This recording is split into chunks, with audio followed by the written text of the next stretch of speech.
تلك الرسل فضلنا بعضهم على بعض منهم من كلم الله ورفع بعضهم درجات وآتينا عيسى ابن مريم البينات وأيدناه بروح القدس ولو شاء الله ما اقتتل الذين من بعدهم من بعد ما جاءتهم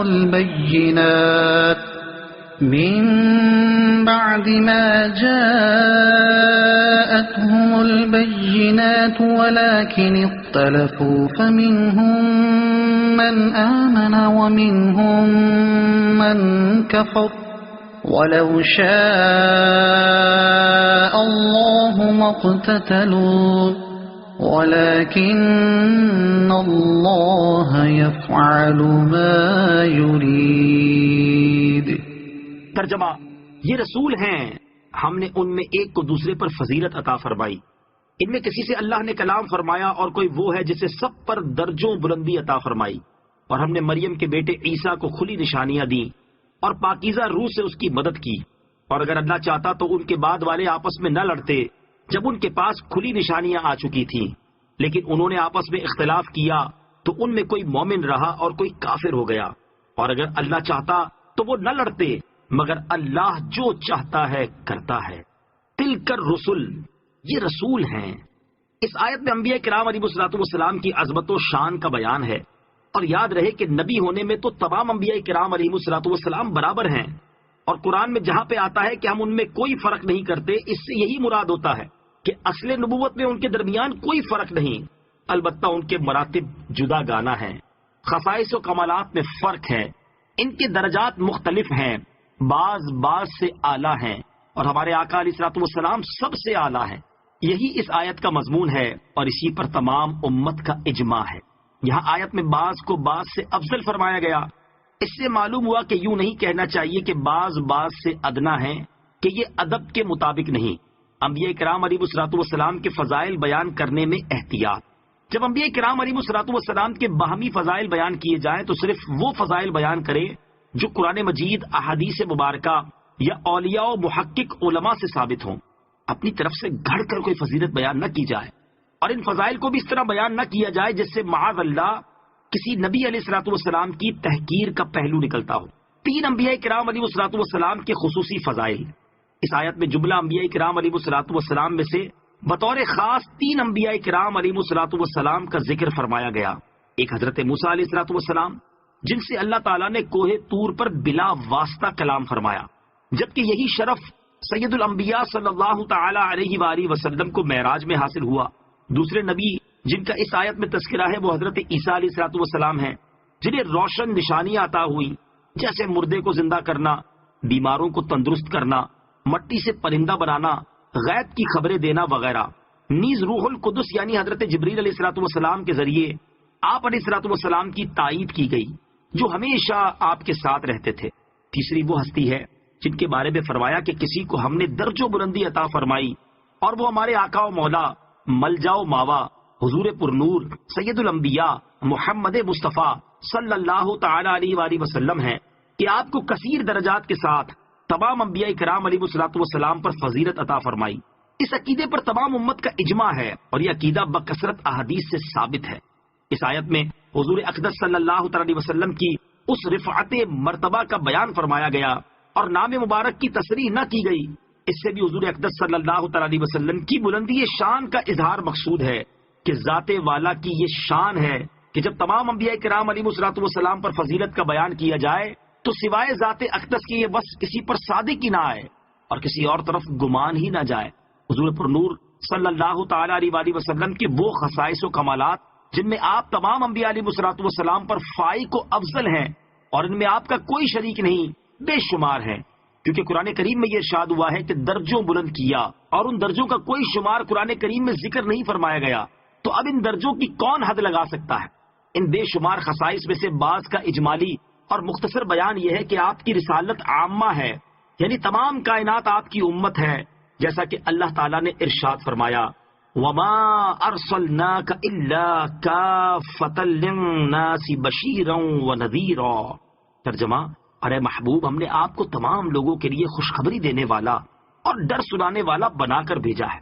دوسری آیت میں ارشاد فرمایا لِيَكُونَ لِلْعَالَمِينَ نَذِيرًا، تاکہ وہ تمام جہان والوں کو ڈر سنانے والا ہو. مسلم شریف کی حدیث میں ارشاد ہوا اُرْسِلْتُ إِلَى الْخَلْقِ كَافَّةً، میں اللہ تعالیٰ کی تمام مخلوق کی طرف رسول بنا کر بھیجا گیا ہوں. نیز آپ پر نبوت ختم کی گئی. قرآن پاک میں آپ کو خاتم النبیین فرمایا گیا. حدیث شریف میں ارشاد ہوا ختم بی النبیون، مجھ پر نبوت ختم کر دی گئی. نیز آپ کو تمام انبیاء کرام علیہ الصلوۃ والسلام سے زیادہ معجزات عطا فرمائے گئے. آپ کی امت کو تمام امتوں پر افضل کیا گیا. حوض کوثر، مقام محمود، شفاعت کبریٰ آپ کو عطا ہوئی. شب معراج خاص قرب الہی آپ کو ملا.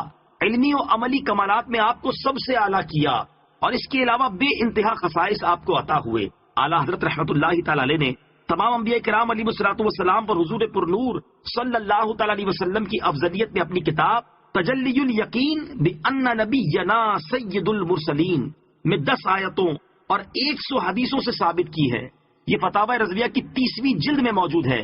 اس کا مطالعہ فرمائیں، آپ کا ایمان تازہ ہو جائے گا. اعلیٰ حضرت رحمت اللہ تعالی علیہ کیا خوب فرماتے ہیں، خلق سے اولیاء، اولیاء سے رسول، اور رسولوں سے اعلیٰ ہمارا نبی. ملک کونین میں انبیاء تاجدار، تاجداروں کا آقا ہمارا نبی. وَلَوْ شَاءَ اللَّهُ، اور اگر اللہ چاہتا. انبیاء کرام علیہ الصلوۃ والسلام کے معجزات کے بعد بھی ان کی امتیں ایمان و کفر میں مختلف رہیں. یہ نہ ہوا کہ تمام امت مطیع و فرما بردار ہو جاتی. یہ اللہ تعالیٰ کا نظام حکمت ہے. اگر وہ چاہتا تو کوئی بھی آپس میں نہ لڑتا، لیکن اللہ تعالیٰ جو چاہتا ہے کرتا ہے. اس کے ملک میں اس کی مشیت کے خلاف کوئی کچھ نہیں کر سکتا، اور یہی خدا کی شان ہے. ہمیں صرف یہ حکم ہے کہ اللہ تعالیٰ کے حکم پر سر تسلیم خم کریں، اور جو اس نے فرمایا ہے اس کے مطابق عمل کریں.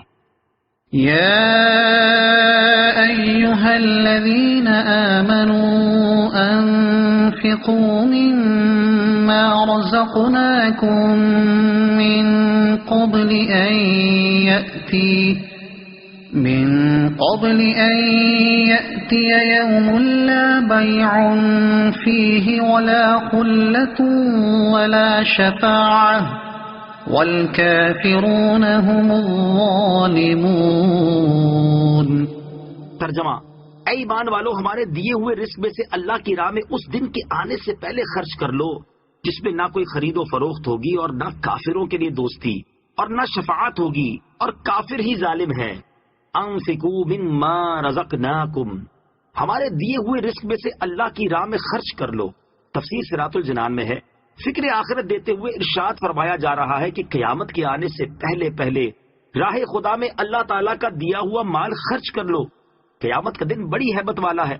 اس دن مال کسی کو بھی فائدہ نہ دے گا، اور دنیاوی دوستیاں بھی بیکار ہوں گی، بلکہ باپ بیٹے بھی ایک دوسرے سے جان چھڑا رہے ہوں گے. اور کافروں کو کسی کی سفارش کام نہ دے گی، اور نہ دنیاوی انداز میں کوئی کسی کی سفارش کر سکے گا. صرف اذن الہی سے اللہ تعالیٰ کے مقبول بندے شفاعت کریں گے، جیسا کہ اگلی آیت یعنی آیت الکرسی میں آ رہا ہے. اور مال کا فائدہ بھی آخرت میں اسی صورت میں ہے جب دنیا میں سے نیک کاموں میں خرچ کیا ہو، اور دوستیوں میں سے بھی نیک لوگوں کی دوستیاں کام آئیں گی، جیسا کہ سورہ زخرف میں ہے الأخلاء يومئذ بعضهم لبعض عدو إلا المتقين. ترجمہ: پرہیزگاروں کے علاوہ اس دن گہرے دوست ایک دوسرے کے دشمن ہو جائیں گے. والکافرون هم الظالمون، اور کافر ہی ظالم ہیں. ظلم کے معنی ہے کسی چیز کو غلط جگہ استعمال کرنا. کافروں کا ایمان کی جگہ کفر اور طاعت کی جگہ معصیت اور شکر کی جگہ ناشکری کو اختیار کرنا ان کا ظلم ہے. اور چونکہ یہاں ظلم کا سب سے بدتر درجہ مراد ہے، اسی لیے فرمایا کہ کافر ہی ظالم ہیں.